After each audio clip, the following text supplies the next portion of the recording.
अरे कटिंग सड़िया ले बराजा जाना की नाय, कटिंग सड़िया ले बराजा जाना की नाय। के साड़ी पहने के मन होत गांव के दुल्हन की गवई गाना होत गाना। आजकल के मेहरारू का ढेर होत कमाई कुछ ना साड़ी रोज चाहिए। काहे ना कमाता है बियाह करे के तो बड़ा चौक। अरे तो बियाह हो गई दिन भर कमाई साड़ी देवे भी दे और का साड़ी तो पहने हैं। चले माई बाप के अपनी सेवा पानी करे खाना पीना बनावे खाना ना दे। जो साड़ी ट्रेंडिंग में रहत ना वो मेहरारू कुल पहने चाहत है। अब मीशो पे जाके हेरत रहत है जैसे मेरे लाजो हमेशा हेरत रहत है। अब वही भाव में दुल्हनी कहा था अपने पति से कहत हो अरे कटिंग सड़िया ले बराजा जाना की नाय, कटिंग सड़िया ले बराजा जाना की नाय। अरे जो तू ही रनिया कटिंग सड़िया लेबू जो तू ही मामी कटिंग सड़िया लेबू पागल होई विदेश चली जब मानी। ए भाई ये मैंने कहा तेरे मिस्टेक कह देंगे ना कहा तुम विदेश चली जाओ तो बताओ मेहरारू फिर से कहा अरे कटिंग सड़िया ले बराजा जाना की नाय, कटिंग सड़िया ले बराजा जाना की नाय। जो तू ही रनिया कटिंग सड़िया लेबू जो तू ही रनिया कटिंग सड़िया लेबू विदेश चला जब रनिया जानू। छुट्टी ना होए तब छुट्टी ना होए तब अरे जाओ तू ही राजा जी अरे विदेश चला जाबा। एक साड़ी भी दे चाहे एरोप्लेन से जा चाहे ट्रेन से कमाए भी दे जाता अंसार साड़ी भी दे। हाँ लेकिन देन के परे अरे जाओ तू ही राजा जी अच्छा अरे विदेश चला जाबा।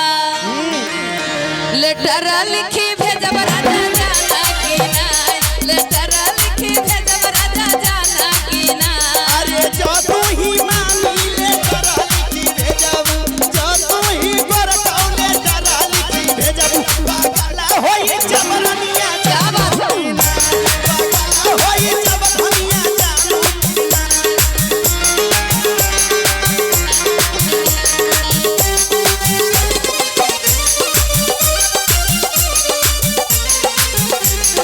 क्या बात है।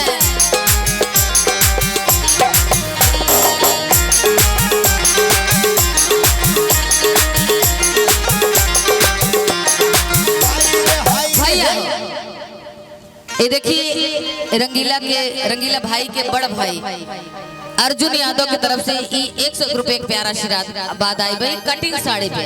लेकिन अर्जुन भैया के बात ध्यान दे बिना 1000 रुपए की साड़ी लेने सड़ियो नहीं आवत चूना लगावत आई 101 रुपया काहे ना चूना लगाए भाई जब लेबै तो चाही हम बोले वही हमें चाहे चाहे जहाँ से लिया दे आ वही भाव में कहते दुल्हनी का अरे जब तू ही राजा जी अरे बगल हो जाबा। जब तू ही राजा जी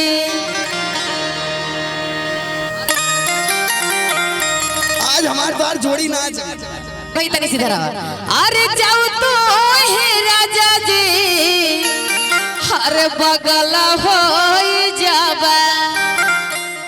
जाओ तू ही राजा जी अरे बगल हो जाबा। अरे जहरा खाई मरब राजा जाना की नाय, जहरा खाई मरब राजा जाना की नाय। ये जो तू ही रनिया जहरा खाई मरब जो तू ही बरकाऊ जहरा खाई मरब तू सारा ले रनिया जानू की मैं तू सारा ले।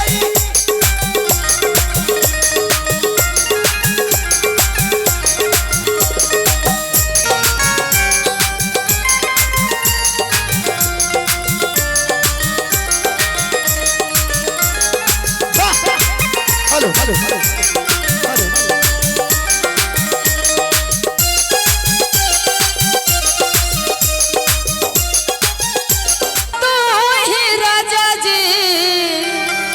इतने बड़ी तहारा का दूसर ले होगा। अरे तो जब तू रोज चुकवाई कर करब अरे जाओ तो हे राजा जी अरे दूसर ले आऊबा ले आऊ आई हो जानला मेहरारून के रात चलत बा जानत जो ड्रामे भर के फेंक देता तो पहाड़े मार के फेंक देता बा। हाँ देवा कर तनी से मेहरारू से 100 रुपया के पत्ती। अरे जब तो ही राजा जी आ ड्राम वाला ऐसन सामने केस आए ना कि नीला ड्रामा ही बंद हो गया बीच हमें ना जनता का पागल ना आई नीला डरावा करा मंजूर से और कहा था अरे जाओ तो ही राजा जी अरे दूसरा ले आ जाओ तू ही राजा जी अरे दूसरा ले सवती बनी साता राजा जाना की ना सवती बनी साता राजा जाना की ना जाओ तो ही रतिया सवती बनी साता जाओ तो ही बरकाऊ सवती बनी साता गाया भाई खाई बरनिया जानो की ना ओ साला कुछ होए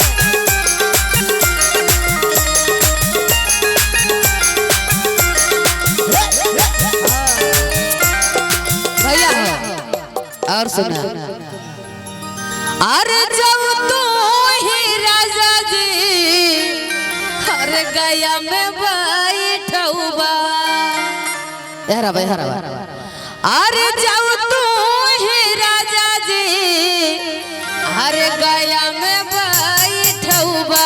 हम एक सवाल करें गाना तो हम गाए दिल्ली गया लेकिन आज तक ये दिल्ली को होला गया माने अरे गया गजाधर जे जात हो कहो झूठ ना बोलत। अच्छा झूठ के और ओकर जन्म जन्मांतर के सुना पाप धुल जात है और जितना भूत प्रेत मट्टी मरायल रहत है ना सब हुई ली जाके बैठा जात है। समझ में आई कि नहीं? ये सही कहा था कि नहीं कहा था? हाथ ऊपर के बताओ कितना जने? हाँ सब जने जानत है। और जब तो हे राजा जी और गया में बैठौबा अरे आकाश धारी नवर जाऊ जाना की ना आकाश धारी नवर जाऊ जाना की ना जाओ तू ही रनिया आकाश धारी ले ओकरे आगे पते ना बोला जाओ तू ही रनिया आकाश धारी ले जाओ तू ही रनिया आकाश एकरे आगे खत्म नहीं है। और कहना क्या आकाश धारी नवर जाऊ जाना की ना आकाश